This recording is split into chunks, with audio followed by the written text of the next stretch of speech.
natin.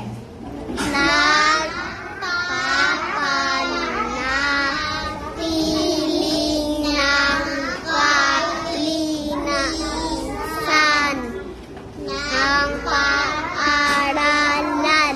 Okay. Sino ang nagpapanatili ng kalinisan ng paaralan? Hahanapin nyo dito. A. Basahin nyo. Mag-aaral. A. Mag-aaral. B. Guro.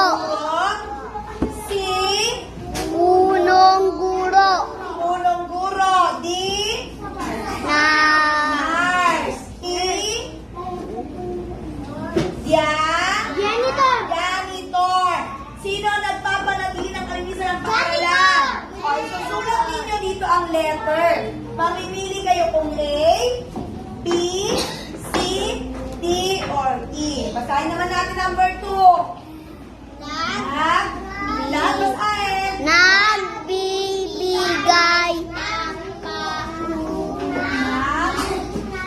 Lunas. May sakit. Nagbibigay ng paunang lunas sa may sakit. Sino kaya? A. Mag-aaral. B. Guro. C. Punong guro. D. Nurse. E. Janitor.